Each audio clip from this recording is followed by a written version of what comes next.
उत्तर प्रदेश में भारतीय जनता पार्टी सरकार का कौन सा मंत्री कह रहा है कि 2027 के विधानसभा चुनावों में भारतीय जनता पार्टी का हारना तय है।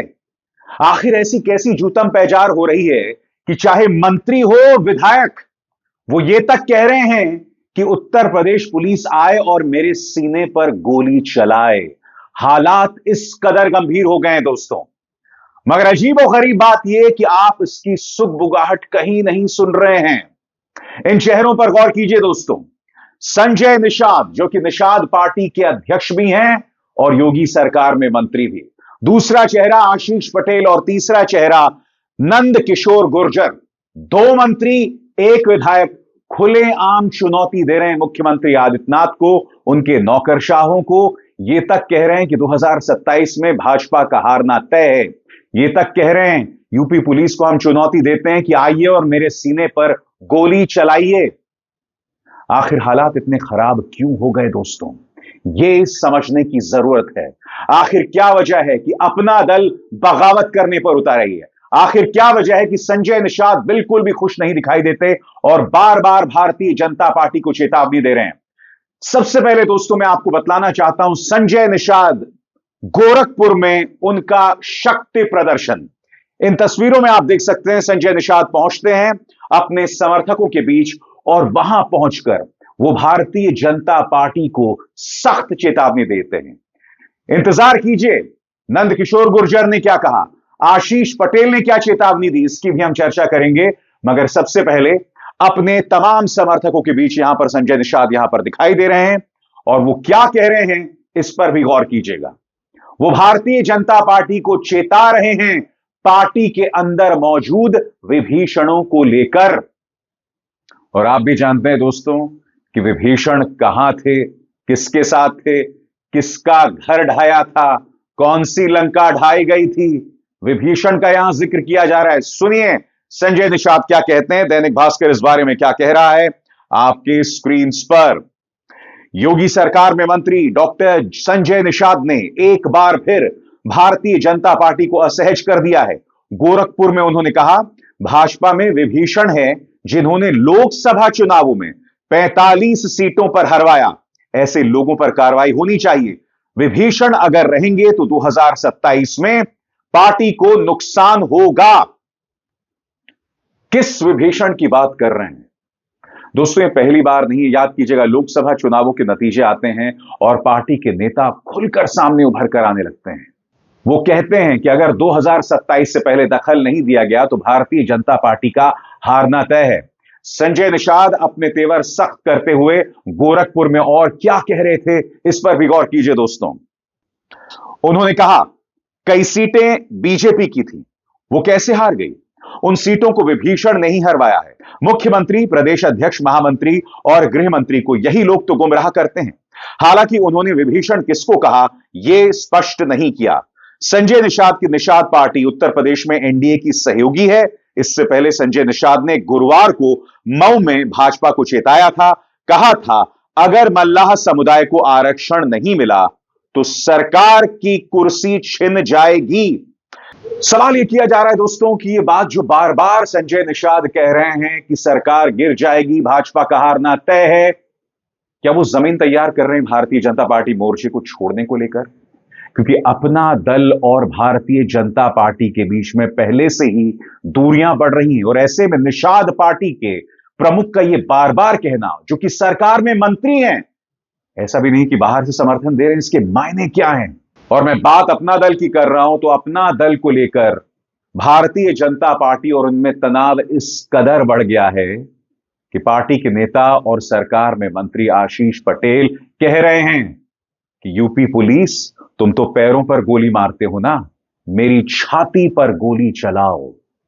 आशीष पटेल ऐसा क्यों कह रहे हैं उसकी हम चर्चा करेंगे, मगर सुनिए किस तरह से उन्होंने चेतावनी दी। लेकिन मैं एसटीएफ को भी बता देना चाहता हूं, तुम्हारा नाम स्पेशल टास्क फोर्स है ना, तो मेरा नाम आशीष पटेल है। तुम पैर पे गोली मारते हो ना, औकात हो तो सीने पे मेरे गोली मार के दिखाओ।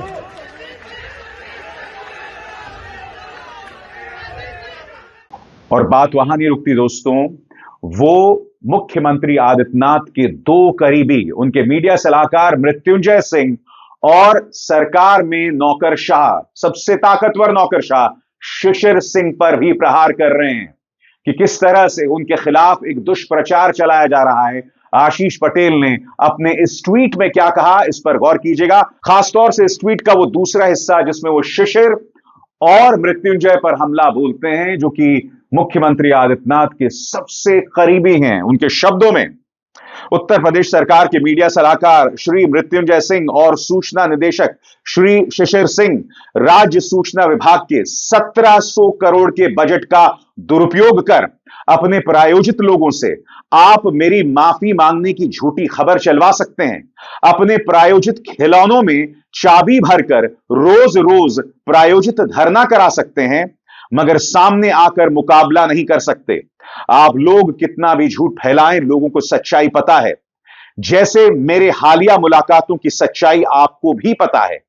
हिम्मत है आप दोनों में तो खुद प्रेस कॉन्फ्रेंस कर यह साबित करें कि मेरे विभाग में पदोन्नति में अनियमितता हुई है और श्री एम देवराज जी प्रमुख सचिव नियुक्ति भी इस अनियमितता में शामिल हैं। पर्दे के पीछे का खेल बहुत हो गया। मुझे मर्यादा लांघने पर मजबूर न करें। मैंने मर्यादा लांघी तो बात बहुत दूर तलक जाएगी। बड़ा सवाल यह दोस्तों कि मामला यहां तक पहुंचा क्यों? तो याद कीजिए दोस्तों, इसी मंच पर मैंने यह पूरा विवाद आपके सामने पेश किया था। मुद्दा है करीब 250 शिक्षकों की भर्ती का, और आरोप आशीष पटेल पर यह लग रहा है कि इस भर्ती में उन्होंने 25-25 लाख रुपए लिए। और दिलचस्प बात यह भी है कि यह आरोप समाजवादी पार्टी की नेता पल्लवी पटेल नहीं लगा रही हैं। यह आरोप भाजपा की विधायक मीनाक्षी सिंह, जो कि मुख्यमंत्री आदित्यनाथ के बहुत करीब हैं, वो लगा रही हैं। सबसे पहले आपकी स्क्रीन पर आरोप क्या है और मीनाक्षी सिंह क्या कह रही हैं। आरोप क्या है आपकी स्क्रीन पर। मंत्री पर आरोप है कि उन्होंने पॉलिटिकल कॉलेजों में प्रमोशन कर लेक्चरार्स को विभाध्यक्ष बना दिया। इससे आरक्षित वर्ग के लेक्चरार्स विभाध्यक्ष बनने से चूक गए। भाजपा विधायक मीनाक्षी सिंह ने मंत्री की शिकायत मुख्यमंत्री आदित्यनाथ से की है। सपा विधायक पल्लवी पटेल ने कहा, प्रमोशन में भारी घोटाला हुआ है। 250 लेक्चरार्स से 25-25 लाख रुपए की वसूली की गई है। वहीं मंत्री आशीष ने दैनिक भास्कर से बातचीत में आरोप को बेबुनियाद बताया। कहा, समिति की सिफारिश के अनुसार ही पदोन्नति यानी प्रमोशन किया गया है। याद कीजिएगा दोस्तों, इससे पहले 69,000 शिक्षकों की भर्ती में भी आरक्षण की अनदेखी की गई थी। वो मुद्दा भी जबरदस्त बवाल हुआ। हालांकि यह मुद्दा अपना दल लगातार उठा रहा है, चाहे वो अनुप्रिया पटेल हो या फिर आशीष पटेल। और फिर याद कीजिएगा अनुप्रिया पटेल का वो बयान जिसमें वो राहुल गांधी का समर्थन करती हुई दिखाई दी थी, जिसमें उन्होंने ये कहा था कि जातीय जनगणना होनी चाहिए। यानी कि हर गुजरते दिन के साथ मुख्यमंत्री आदित्यनाथ और भारतीय जनता पार्टी की मुश्किलें बढ़ रही हैं। मगर बात वहां नहीं रुकती दोस्तों। आशीष पटेल की नाराजगी मैं आपको बतला चुका हूं। गोरखपुर के अंदर संजय निषाद किस तरह से बगावती झंडा उठा रहे हैं वो मैं आपको दिखला चुका हूं। मगर जिस राजनीति के सहारे भारतीय जनता पार्टी वोट हासिल करती है, उसी पर पार्टी के एक विधायक नंदकिशोर गुर्जर हमला कर रहे हैं। नंदकिशोर गुर्जर कह रहे हैं कि राज्य के अंदर 50,000 गायों को काटा जा रहा है। जी हां, याद कीजिएगा इसी साल की शुरुआत में एक मुस्लिम को गोकशी के आरोप में मौत की घाट उतार दिया जाता है। और अब पार्टी के अपने एक विधायक कह रहे हैं कि कुछ ऐसे नौकरशाह हैं, पार्टी के अंदर मौजूद कुछ ऐसे तत्व हैं जो गायों को काट रहे हैं और उसकी कमाई खा रहे हैं। सुनिए क्या कहते हैं नंदकिशोर गुर्जर। और दिलचस्प बात यहां पर यह है कि वो ये भी कह रहे हैं कि उन्हें मारने की तैयारी हो रही है, बिल्कुल उसी अंदाज में जिस अंदाज में आशीष पटेल ने उत्तर प्रदेश पुलिस को चुनौती दी। सुनिए नंदकिशोर गुर्जर क्या कह रहे हैं। भारतीय जनता पार्टी उत्तर प्रदेश सरकार में चल रही अंतर्कलह पर अखिलेश यादव भी टिप्पणी करते रहते हैं। उनका बयान आपके स्क्रीन पर, वो जिक्र कर रहे हैं नंदकिशोर गुर्जर के बयान पर। अखिलेश यहां कहते हैं, उत्तर प्रदेश भाजपा सरकार में दो राजधानियों के बीच आपस में ही आरोपों की तलवारें खिंची हैं। किसी भाजपाई मंत्री के या किसी भाजपाई विधायक के ही कंधे पर बंदूक रखकर कोई भाजपाई ही कहीं दूर से निशाना साध रहा है। सत्ता की इस रस्साकशी में जनता और सरकारी कामकाज पिस रहा है। अधिकारी इनके घर्षण की आग में अपनी रोटी सेक रहे हैं। दरअसल ये जो लड़ाई है उसका कारण भ्रष्टाचार की कमाई है, जिस पर सब एकाधिकार जमाना चाहते हैं। अब तो भाजपाई भी कहें आज का, नहीं चाहिए भाजपा। मैं आपसे एक सवाल पूछना चाहता हूं। अगर कर्नाटक में या फिर उन राज्यों में जहां पर विपक्ष होता है, वहां एक भी नेता कुछ कहता है तो प्राइम टाइम पर गोदी मीडिया 24 घंटे डिबेट करता है। यहां पर एक नहीं, दो नहीं, तीन लोग हैं। और याद कीजिएगा, लोकसभा चुनावों के नतीजे आए थे तो पार्टी के कई नेता, और इनमें से कुछ ऐसे लोग थे जो मुख्यमंत्री आदित्यनाथ के पहले कार्यकाल में मंत्री थे।